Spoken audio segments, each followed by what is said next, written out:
Hey everyone, ready to level up, like really boost how you express your opinions in English. Yeah. So we're diving into this podcast episode about, mastering debates and discussions.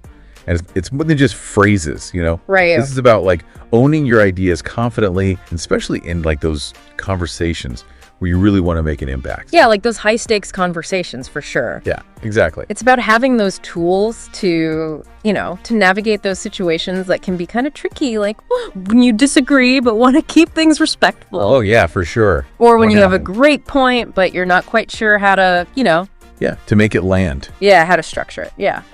So we're going deep on this episode. Yeah. But it's not about just repeating what they said. Right. It's more about you, the listener, and how you can use this stuff. We're looking for those aha moments of like, oh, I could totally use that. Exactly. So let's jump in. The podcast starts off talking about politeness, especially in formal settings. And I was really struck by their point about how politeness isn't just about being nice. It's actually a strategic tool. I mean, what do you mean by that? Like, how is being polite strategic? Well, think about it. When you're polite, you're showing respect for the other person's perspective. Okay. And when people feel respected, they're more likely to listen, even if they don't agree. That's true. Yeah, so it's kind of like... That's like you're disarming them with kindness. Exactly. Yeah. And the podcast gives some great examples of phrases that can help you do that. Okay, like what? Like, instead of just saying, I disagree, Right. you could say something like, I understand where you're coming from, but I have a different perspective. Oh, that's good, yeah. It's subtle, but it can make a big difference in how your message is received. So it's not just what you say, is how you say it. Exactly. And that brings us to another key point from the podcast, confidence. Oh, yeah. They argue that confidence is essential for expressing your opinions well, but it can be a challenge. Huge challenge. Especially when you're speaking in a language that's not your native tongue. Oh, yeah, totally. Even if you know the right words. Yeah. It's hard to speak up if you're not feeling confident. Right. And what I found interesting is they don't just say, be more confident. Yeah. They give practical tips for how to build that confidence. Look at like what? Give us the goods. Well, one suggestion is to practice debating with yourself. Okay. I know it sounds a little crazy. In the shower. Yeah, but they make a good point. When you practice arguing both sides of an issue, Yeah. you start to see things from different perspectives, and that can help you feel more comfortable expressing your own views. I like that. It's like giving your brain a workout. Yeah. What if you're more of a visual learner? Oh, they've got you covered. Okay. They recommend watching real-world debates Okay. and paying attention to how those speakers structure their arguments and use language. Like a masterclass in persuasion. Yes. From the comfort of your own couch. Hold on, let me grab my popcorn. Right. And they emphasize, don't just passively watch. Yeah. Take notes, jot down phrases you like, and try to analyze what makes them so effective. Oh, yeah. Crack the code. Exactly. Now, before we go too far, let's come back to, the listener and how they can actually put these techniques into practice. Yeah, yeah. The podcast also had some interesting ideas about that, particularly around finding a language partner. Oh, yeah, I've heard of that. Isn't that like having a debate buddy? It's exactly that. And they point out, it doesn't have to be someone who's a native English speaker. Oh, okay. It could be anyone who's also learning That's great. and wants to improve. Awesome. So you don't have to be intimidated by finding the perfect partner. No, not at all. It's more about finding someone who's on that same journey. Exactly. Now, before we move on to part 2, where we dive even deeper, Okay. I want to pick up on something you mentioned earlier about preparation being key. Yes, I'm all about preparation. If you know you're going to be in a situation, Right. wouldn't it make sense to have some ammo ready to go? Exactly. And the cool thing is, they're not talking about writing a whole essay. Right. They suggest something much simpler. Jotting down a few bullet points Oh. or keywords to jog your memory. Oh, that's good, yeah. Yeah, it's like giving your brain a little cheat sheet. I love that.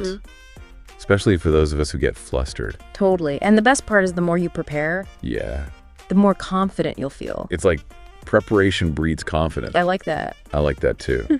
But before we get too carried away with preparation, Yeah. I think it's time to move on to part 2. Okay.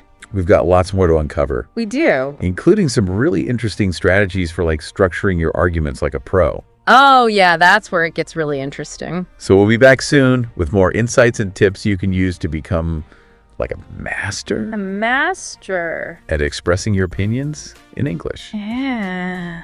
All right, we're back and ready to like really dig into actually structuring an argument. Yeah. We've talked about confidence and politeness, but now it's like, what about the actual content? Yeah, you've hit on a crucial point. It's one thing to have the courage to speak up and do it politely, but if your argument isn't strong or it's all over the place, it's not going to have much impact. So how do we avoid that? The podcast mentioned something about structure. Yes, they did. They actually give a really simple but effective framework for building an argument.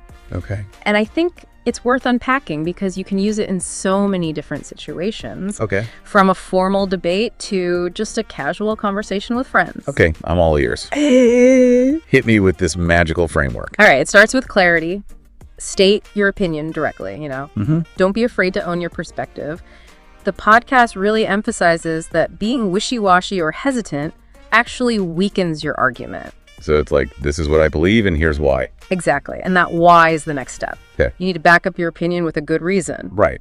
Why do you believe what you believe? What evidence do you have? Okay, so state your opinion, give a reason. What's next? This is where it gets interesting. They recommend bringing in a specific, memorable example. Something that really illustrates your point and makes it stick with people. So it's not just about being logical, it's also about being engaging. Exactly. And this example could be anything. Okay. It could be a personal anecdote, a historical fact, a statistic, or even like a what-if scenario. Okay. The key is to make it relevant to your argument and to who you're talking to, Right. Your audience. So we've got our opinion, our reason, and our example. What's the final piece? The conclusion. Wrap it up nice and neat, reiterate your main point and why it matters. So it's like, boom, mic drop. I've made my point. You got it. Now, here's what I find fascinating about this. It's not just for formal debates. Yeah. You can use this in everyday conversations, too. Really? Give me an example. Like, Yeah. let's say I'm talking to a friend about, the best way to make coffee. Perfect. So let's say you believe the best coffee is made with a French press. You could say, I think French press coffee is the best because it extracts the most flavor from the beans. Okay. That's your opinion and your reason. And then I could be like, the last time I had French press coffee, it was so rich and aromatic, I could practically taste the mountains where those beans were grown. Exactly. And then you could conclude by saying something like, so yeah, for a truly flavorful cup of coffee, I always go for the French press. That's actually really helpful. I can see how using that structure can make your point so much clearer and more persuasive. It's a game changer, right? Now let's switch gears a bit and talk about something that can be a little more challenging. Navigating those heated discussions. Ooh, yeah. The podcast had some really good advice about this. Yeah, this is something I definitely struggle with. Like, how do you stay calm and respectful when things get intense? It's definitely a skill that takes practice, but the podcast emphasized that one of the most important things is to focus on the argument, not the person. Okay, so separate the ideas from the individual. But how do you actually do that when things are getting heated? Well, they suggest using phrases that acknowledge the other person's perspective while still allowing you to express your own. Okay. We already talked about, I understand where you're coming from, but Right. that's a great one. It's like a little bridge Yeah. that helps you get to your side. Yeah. Are there other phrases that can be helpful in those situations? They also mentioned, I see your point, however. Yeah. It's a similar approach. It's signaling that you've considered their perspective, but you have something else to add. I like that. It's all about maintaining that respect, even when you're disagreeing. Exactly. And they make another point that I think is really important. Okay. They say the goal of a discussion shouldn't be to win. Yeah. It should be about sharing ideas and learning from each other. Right. But it's easy to forget that in the heat of the moment. It is. Sometimes it feels like you just want to prove your point. I get that. But what if we try to shift our mindset a bit?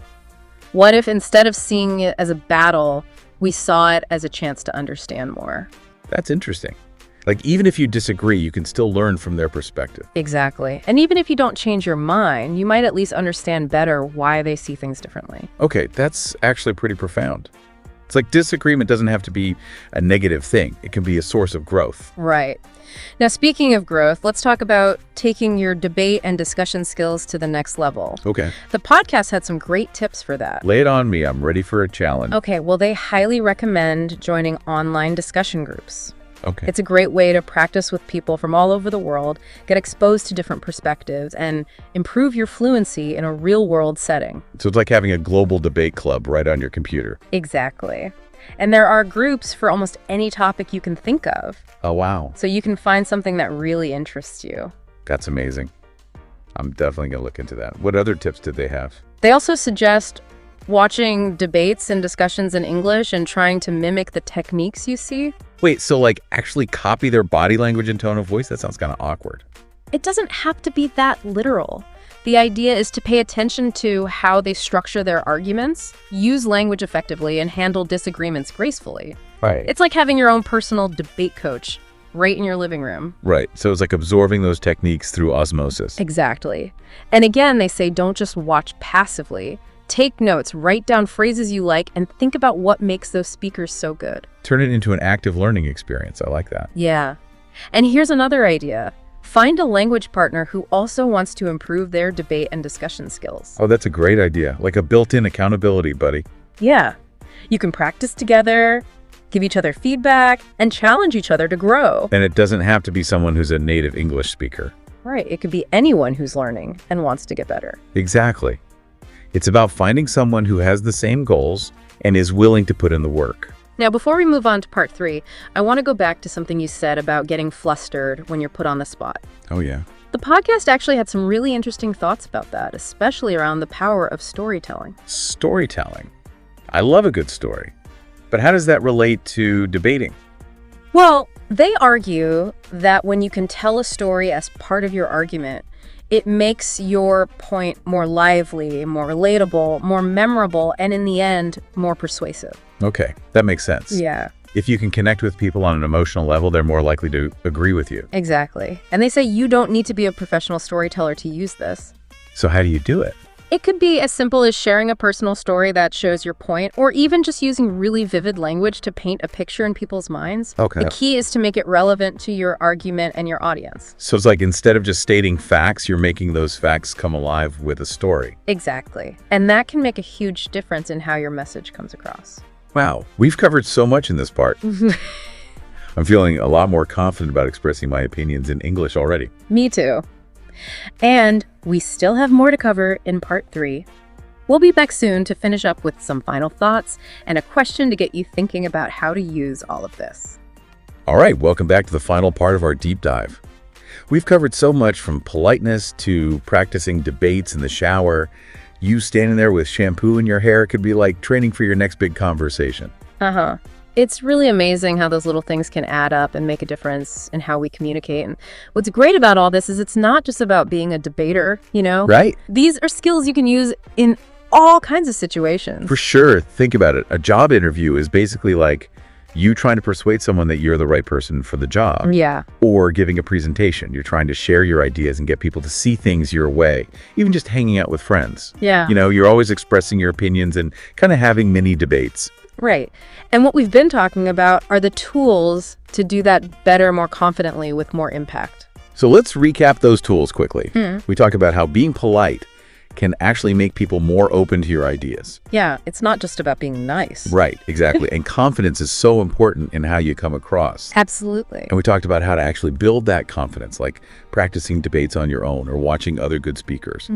We also talked about how to structure a good argument. That simple framework of, state your opinion, give a reason, give an example, and then wrap it up. It seems so simple, but it's really powerful. Right. And we even talked about how to handle those heated discussions, focusing on the argument and not the person. Right, being respectful. Yes. And using phrases like, I see your point, however, to disagree politely. We even talked about telling stories and how a good story can make your point more engaging and more persuasive. It makes it stick with people. It does. So as we wrap up this deep dive, I want to leave you with a challenge. Think about a conversation you have coming up. Maybe a work meeting or a family discussion or just chatting with a neighbor. Now think about all the things we've talked about. Which ones seem useful for you? What phrases could you use? What strategies could you try? It's really about finding what works for you. Exactly. You don't have to memorize a script or anything like that. No, it's more about taking those tools and adapting them to your own style. And remember, it takes practice. There will be times when you mess up, forget a phrase, or get nervous. Yeah. But that's totally okay. It's part of the process. It's all about learning and growing. The important thing is to keep practicing and keep pushing yourself to become a better communicator. Yes. And have fun with it. Expressing your opinions should be enjoyable. It's a chance to share your ideas and really make your voice heard. Exactly. So go out there and do just that. We can't wait to see what you accomplish. Until next time, happy debating and discussing. And keep those opinions flowing.